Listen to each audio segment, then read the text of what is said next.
இன்னைக்கு வந்து எறா பிரியாணி செய்ய போகிறேன். அதுக்கு என்னென்ன தேவையான பொருள்னு நான் உங்களுக்கு சொல்கிறேன். அதனால் வந்துட்டு நீங்கள் வீட்டில் செஞ்சு பாருங்கள். அது வந்து நல்லா சூப்பராக இருக்கும். ஒரே மழையும் இடியுமா இருக்குது. நல்ல இதுவாக இருக்குது. நல்ல கிளைமேட்டில் நல்லா இருக்குது. தீபாவளி மறுநாள் இன்னைக்கு. அதனால் வந்து மழை நல்லா தேஞ்சிட்டு இருந்தது. அது எல்லா மாவட்டத்துலேயும் லீவ் எல்லாம் விட்டு போகிறான்னு நினைக்கிறேன். இன்னைக்கு பிள்ளைங்களுக்கு இன்றைக்கி ஜாலியாக இருக்கும். அதனால் நீங்கள் வந்து எறா பிரியாணி செஞ்சு கொடுங்க. நல்லா சூடாக சூப்பராக இருக்கும். அந்த கிளைமேட்டுக்கு எறா வாங்கினீங்கன்னா அதுக்கு தேவையான ரெசிபி நாங்கள் என்னென்னு சொல்கிறேன்.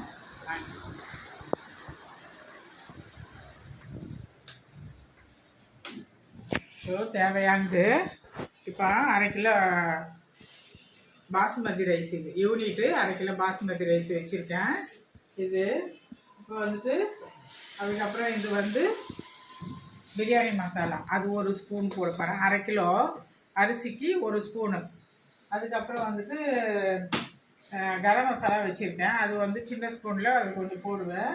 அதுக்கப்புறம் வந்துட்டு காஷ்மீர் சில்லி வச்சுருக்கேன். அது வந்து ஒரு 2 ஸ்பூன் போடுவேன். ஏன்னா பச்சை மிளகாய் வந்து 4 வச்சுருக்கேன். இப்போ வந்து பட்டை, லவங்கம், ஏலக்காய், அன்னாச்சிப்பூ, ஜாதி பத்திரி, அதுக்கப்புறம் வந்து கடல் பாசி இதெல்லாம் வச்சுருக்கேன்.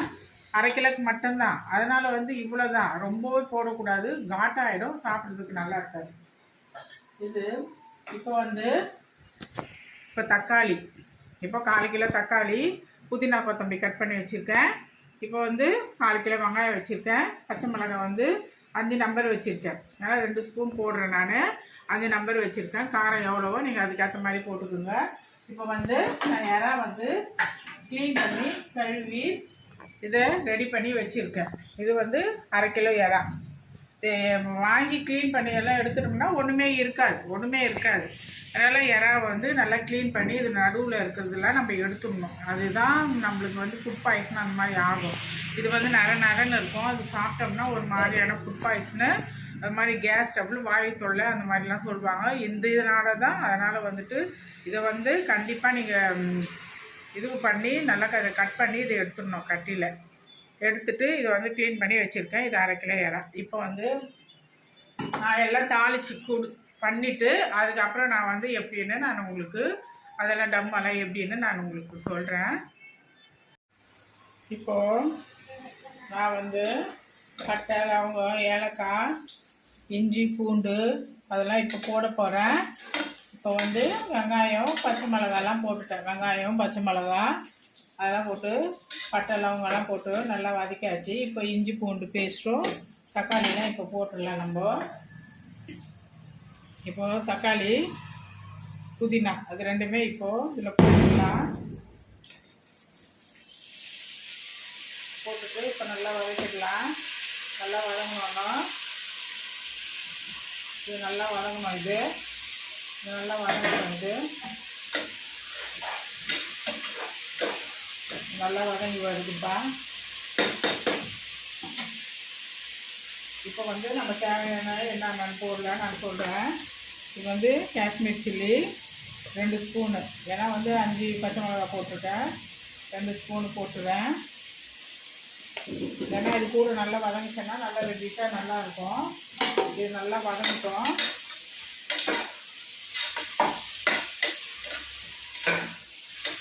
இது தக்காளி நல்லா மேஷ் ஆகணும். தக்காளி நல்லா மேஷ் ஆகணுன்னா நம்ம இஞ்சி பூண்டு பேஸ்ட்டு போட்டுட்டு அதுக்கப்புறம் எறா போடலாம். எறா போட்டு அரிசி வச்சுருக்கேன். இப்போ அரிசி இருந்தோன்னே வாஷ் பண்ணிடுறேன்.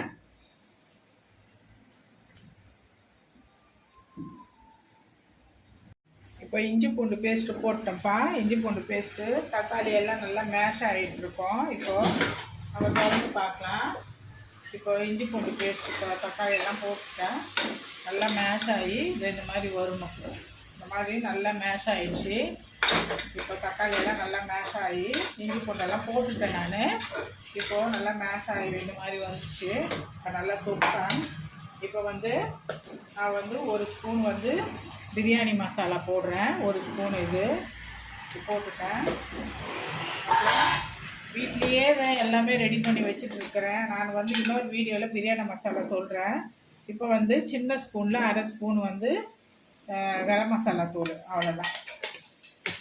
இப்போ அது போட்டுட்டேன். இப்போ வந்து தேவையானது உப்பு போட்டுருந்தேன். நம்ம இப்போது இந்த இறா க்ளீன் பண்ணி வச்சுருக்கேன் இல்லையா, இந்த இறா க்ளீன் பண்ணி வச்சுருக்கேன். அந்த இறாவே நம்ம இப்போ போட்டுருவோம்.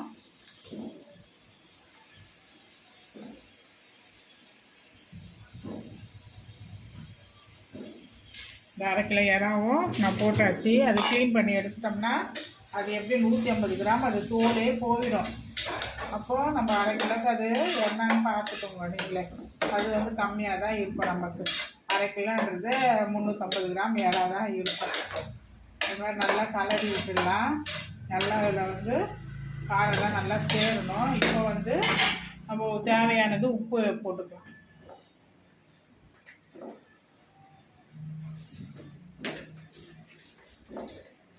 தேவையானது உப்பு இவ்வளோ எடுத்துருக்கேன், அதனால் உப்பு போட்டுடுறேன். உப்பு போட்டு அது நல்லா அது இறாவை நல்லா வதங்கணும்.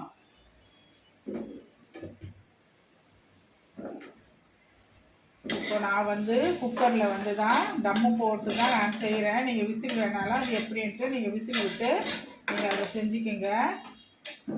இப்போ நல்லா அது நல்லா தொக்காக அப்படியே வரணும். அது இறா நல்லா மேஷ் ஆகி நல்லா இந்த மாதிரி வெந்து வரணும். இந்த மாதிரி வெந்து வந்துடுச்சுன்னா இன்னும் கொஞ்சம் ஒரு 5 நிமிஷம் வெந்துடுச்சுன்னா நம்ம அளவில் நம்ம தண்ணி ஊற்றிக்கலாம். ஊற்றிட்டு இப்போ வந்து அரிசி கழுவி வச்சாச்சு. இப்போது க்ளீன் பண்ணி அரிசி கழுவி இப்போ வச்சுட்டேன் நான்.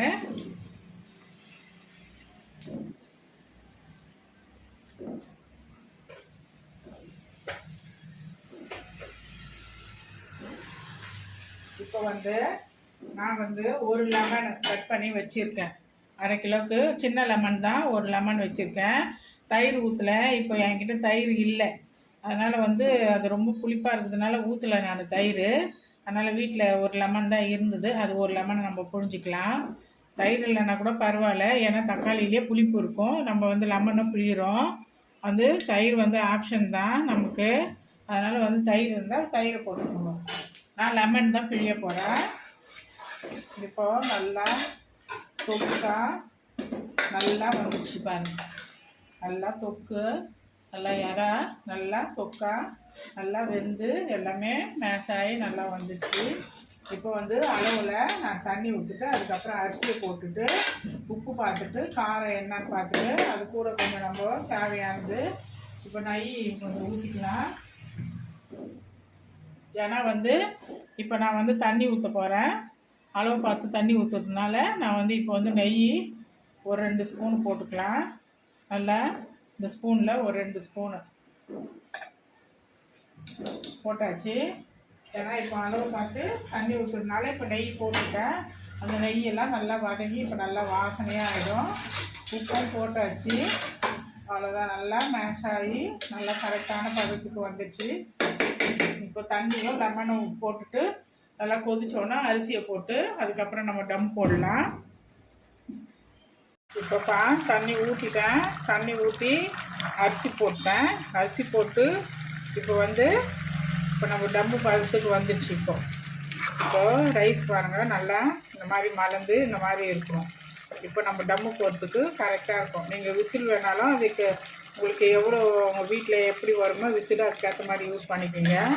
இப்போ நான் வந்து டம்மு போடுற பதம் வந்துடுச்சு. இப்போ நான் இப்போ டம்மு 5 நிமிஷம் நல்லா ஹையில் 5 நிமிஷத்துக்கு நல்லா ஹையில் அந்த மாதிரி கொதன்னு கொதிக்கணும். இங்கே பாருங்கள் ஹையில் இருக்குது. 5 நிமிஷத்துக்கு ஹையில் வச்சுட்டு 5 நிமிஷத்துக்கு நம்ம டம்மில் போட்டுட்டு அதுக்கப்புறம் ஆஃப் பண்ணிவிடுவோம். ஆஃப் பண்ணிவிட்டு ஒரு 10 நிமிஷத்தில் நீங்கள் சூப்பராக பரிமாறலாம். இப்போ நான் கையில் வச்சுட்டேன். ரைஸு நல்லா டம்மு பதத்துக்கு வந்துடுச்சு. இப்போ நான் டம்மு போடுறேன்.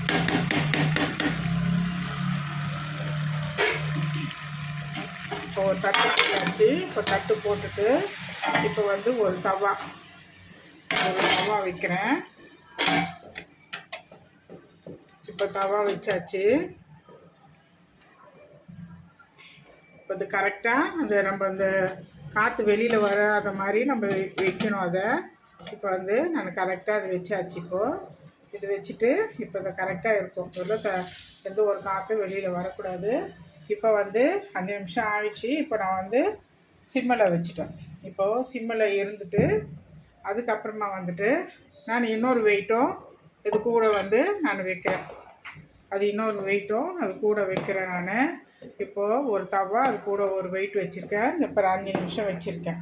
இப்போது 5 நிமிஷத்துக்கு அதுக்கப்புறம் நம்ம டைம் பார்த்து ஆஃப் பண்ணிவிட்டு அதுக்கப்புறம் ஒரு 5 நிமிஷம் 7 நிமிஷமும் அப்படியே விட்டுடணும். விட்டுட்டோம்னா அது சாதம் எல்லாமே அது நல்லா மலர்ந்து இருக்கும். மலர்ந்தோடனே அதுக்கப்புறம் நீங்கள் பரிமாறிக்கலாம். இவ்வளோ தான். நான் அதுக்கப்புறம் டம்மை எடுத்துகிட்டு நான் காமிக்கிறேன். சாப்பாடு டம்மு போட்டு எடுத்துகிட்டு வந்தாச்சுப்பா. பாருங்கள் எவ்வளோ பளபளன்னு எப்படி இருக்குது பாருங்கள். 5 நிமிஷம் ஹையில் வச்சு அதுக்கப்புறம் ஆஃப் பண்ணிவிட்டு 5 நிமிஷம் சிம்மில் வச்சேன். அதுக்கப்புறம் ஒரு 7 நிமிஷம் அப்படியே இருந்துட்டு எடுத்தாச்சு. இப்போது சாப்பாடு எவ்வளோ பளபளன்னு ஒன்றோடு ஒன்று ஒட்டல, எல்லாமே நல்லா வெந்து நல்லா இருக்குது பாருங்கள். எல்லாமே இறாலாம் பாருங்கள் நல்லா இருக்குது. இவ்வளோ தான் பதம். இப்படி தான் நீங்கள் வீட்டில் வந்து நீங்கள் விசில் விட்டால் கூட அது ஒரு விசிலோ 2 விசிலோ அது மாதிரி பார்த்து நீங்கள் அது மாதிரி செய்யுங்க. இறாலாம் நல்லா வெந்து நல்லா சூப்பராக ஆயிடுச்சு. இவ்வளோதான். இதுதான் இறா பிரியாணி. நீங்கள் வீட்டில் செஞ்சு பார்த்துட்டு இது எப்படின்னு சொல்லுங்கள். தேங்க்யூ. இப்போ பிரியாணி ரெடி பண்ணி எடுத்துகிட்டு வந்துட்டப்பா தட்டில் போட்டு. இப்போ நான் சாப்பிட்டு பார்த்து டேஸ்ட் எப்படின்னு சொல்கிறேன். நம்ம இறா நல்லா வெந்து நல்லா சூப்பராக நல்லா இருக்குது. அப்படியே புட்டாக உழுது. இது சாதம் இது எவ்வளோ ஒன்றோடு ஒன்று ஒட்டில் பாருங்கள். அப்படியே புதுசாக அப்படியே நல்லா அப்படி பலன்னு இருக்குது. இறாலாம் நல்லா இருக்குது. 1/2 கிலோ ரைஸுக்கு 1/2 கிலோ இறா போட்டு நீங்கள் செய்யுங்க. ஆனால் சூப்பராக இருக்கும். அதை நம்ம க்ளீன் பண்ணி எடுத்துட்டோம்னா அதில் 300-350 கிராம் தான் வரும். அதனால் வந்து சாதம் வந்து செம்ம டேஸ்ட்டாக இருக்குது. நான் வந்து இந்த இறா பிரியாணி நான் சாப்பிட மாட்டேன் நான்வெஜ் இன்னைக்கு. அதனால் வந்துட்டு உங்களுக்கு நான் செஞ்சு பார்த்துட்டு அது எப்படின்னு சொல்கிறேன். அது செம்ம டேஸ்ட்டு செம்ம சூப்பராக இருக்குது. என் பையன் சும்மா வாயில் போட்டு பார்த்து டேஸ்ட்டு சொல்லிட்டான். அதனால் வந்து டேஸ்ட் நல்லா இருக்குது. இது நீங்கள் வீட்டில் செஞ்சு பார்த்துட்டு அது எப்படின்னு எனக்கு சொல்லுங்கப்பா. தேங்க்யூ. பாய்.